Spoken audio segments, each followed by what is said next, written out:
Tani do të kalojmë njësinë e re të radhës, pra evidenca e aktiveve likuide, pra evidenca kontabile se si du t'i pasqyrojmë transakcione që kanë të bëjnë me aktive likuide në kontabilitet.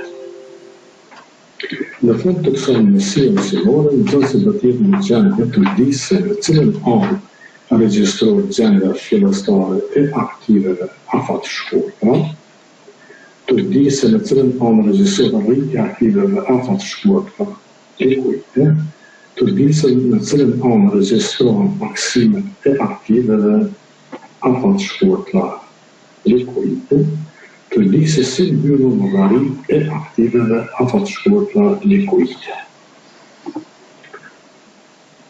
Llogarit e aktiveve afatshkurtra çarkulluese si shtam më herët klasifikohen në aktive likuide, aktive financiare, ku bëhen pjesë llogaritë të ushtrime, kërkesat të ushtrime, interesat të ushtrime, dhe aktivet jo financiare që mund të jenë mallra ose stoqet. Evidenca aktiveve likuide në grupin e aktiveve afatshkurtra likuide bëjnë pjesë paraja në anë, paraja në bankë, dhe depozitat afatshkurtra në bankë e të tjera. Po këtu të marrë një definicion për paranë, është marrë prej librit të Herman Goranit.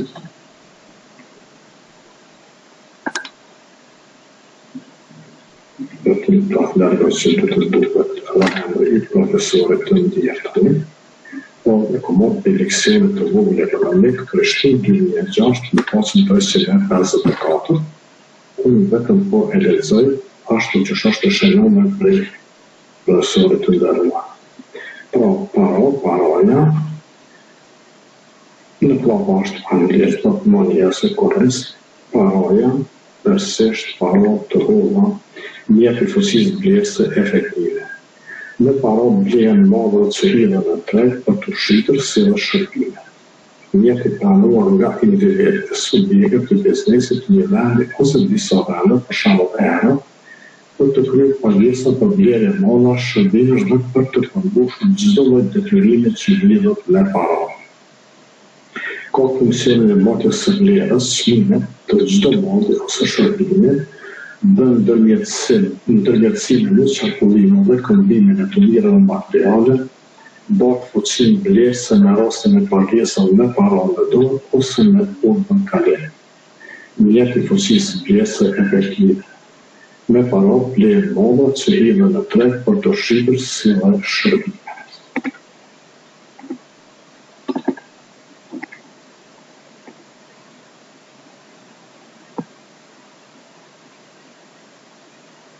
Një për pasqyrojmë në mënyrë figurative në konton të llogarinë e arkës edhe në zero llogari, dhe kemi këto. Në anën e majtë të llogarisë paraja, e shënojmë gjendjen fillestare të llogarisë, pastaj çdo rritje i shënojmë në anën e kredisë, çdo zvogëlim apo paksim i pasqyrojmë në anën e kredisë, dhe diferenca mes devizë dhe kredisë është saldo bakja që në shënojmë dhe së pre. Nëse i mbledhën anën e devizë, quhet qarkullimi debitor, nëse e mbledhën anën e kredisë, quhet qarkullimi kreditor. Gjendja fillestare është shuma e cila batet prej bilancit të cilës, pra prej periudhës parapare. Pra, ajo që ka mbetë si gjendje përfundimtare në vitin paraprak, bëhet gjendje fillestare për vitin e vijos. Dhe çdo rritje e pasqyrojmë pra në anën e devizë, dhe çdo zvogëlim e pasqyrojmë në anën e kredisë. Të njëjtat veprime bëhen edhe në xhirollogari ose në bankë. Gjendja fillestare po ashtu është në anën e devizë, paksimet e në anën e kredisë, rritjet në anën e devizë dhe saldo bakja ose gjendja përfundimtare në anën e kredisë.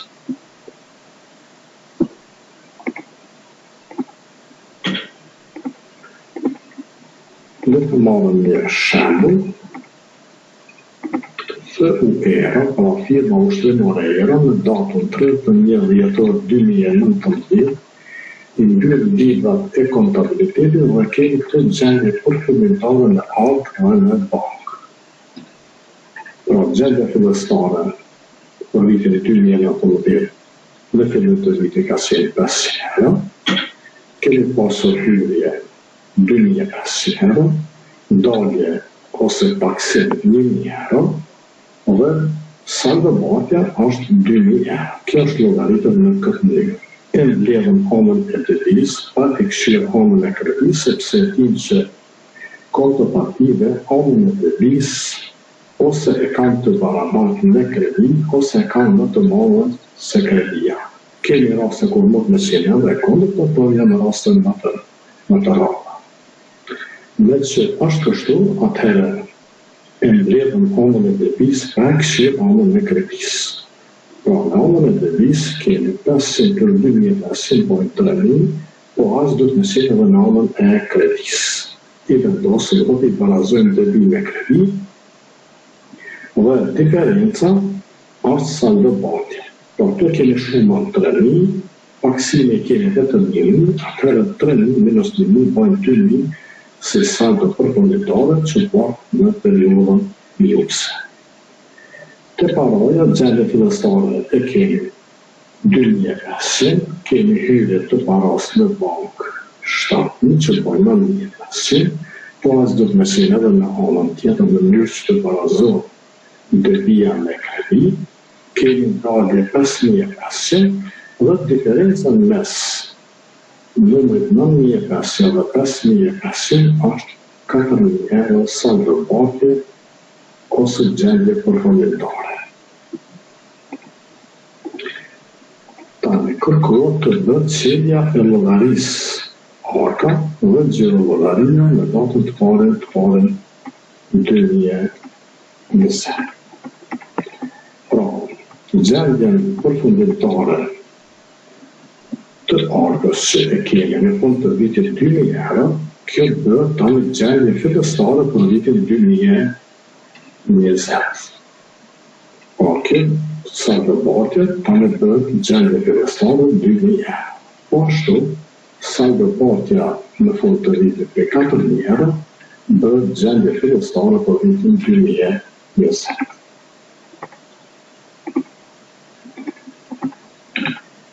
Kemi edhe një shembull. Kemi këtë gjendje fillestare të llogarisë arka dhe xhirollogaria në datën të parën 2019. Po bëj përpjekje që nëse mundem me marrë mend shënimet. Po gjendja fillestare është 3650, xhirollogaria po gjendja fillestare 18000. Në qatë vitit 2019 ka ndodhur këto ngjarje. Në datën 5 të parën 2019, firma ushtrimore ERA ka shitur mall në vlerë 3000 euro. Klientit Feu Drita, e cila ka paguar 1000 euro në hartë, dhe për pjesën tjetër i ka vlerë në xhirollogarinë e Shqipërisë. Është pranuar konfirmimi se klienti ka vlerë në xhirollogarinë e Shqipërisë shumë prej 2000 euro. Pra 1000 euro i vendosur në debi të llogarisë arka dhe 2000 euro i vendosur në debi të llogarisë xhirollogaria. Në datën 6 të parën 2019, FUERA ka shitur mall të lidhjet me vlerë 5000 euro. E lidhje do të paguaj fakturën e prerë në xhirollogarinë e firmës ushtrimore ERA në të njëjtën datë. Është marrë konfirmimi se klienti ka paguar fakturën e FUERA në vlerë 5000 euro. Pra, këto i vendosën në anën e debisë të llogarisë xhirollogaria. Në datën 10 të parën 2018, FUERA i jep portorit nga harka 400 euro për udhëtim në Republikën e Shqipërisë. Qëllimi i vizitës në shtetin anë është lidhja e një kontrate shqip-blerje. Ky transakcion mund të regjistruohet në kredi ose të arkës ose të gjero llogarisë. Po me qenë se është cekon që prej arkës, atëre këtu e vendosëm navën e arkës. Pra, si dalje të vjetën monetare nga arka. Në datën 12/2018, FU ERA ka vlerë malë në pritje të pagesës në vlerë 2.000 euro nga FU e doni. Atëherë, me që vlerja është në pritje të pagesës, nuk e regjistruar të asnjëra llogari, as të arka e as të gjerologaria. Për shkak se është në pritje të pagesës, pra nuk kemi lëvizje të parave drejt përfitorit. Po dhe e fundit është në 16 parin 2018, FU ERA ka shkruar një pjesë të poshtë për mallin e vlerë në pritje të pagesës në vlerë 1.000 euro. Pagesa shkruar nga arka e FU ERA. Pra kemi dalje të mjeteve monetare prej arkës në anën e kredisë. Këto transaksionet që i lexova dhe i shpjegova në pikat e shkurtra, i kemi pasqyruar në këtë slajtin e radhës.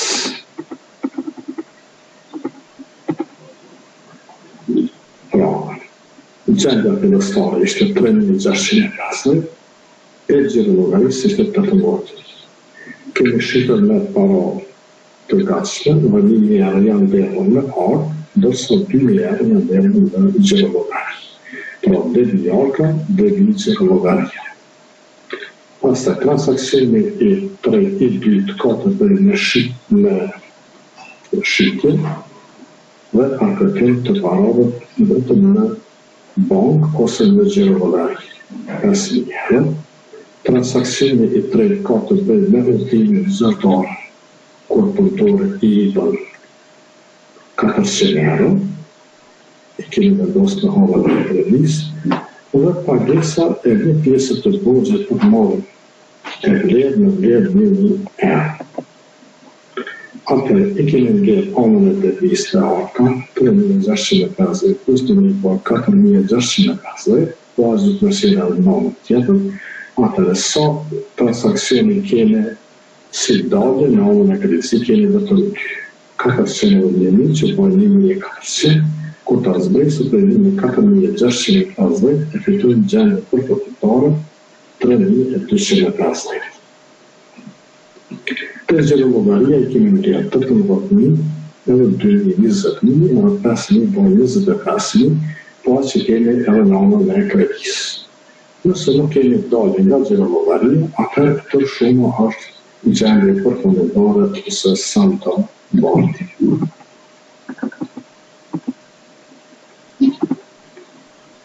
Dhe kjo ishte e tëra sa i përket evidencës kontabile të aktive dhe afatshkuar në likuide. Shpresoj të keni ndihmuar sa të pak rreth kuptimit të kontimit apo regjistrimit të këtyre aktiveve. Para se të dini prej kësaj mësimi, mos harroni të bëni subscribe. Dhe mirëpafshim në mësi tjera të radhës.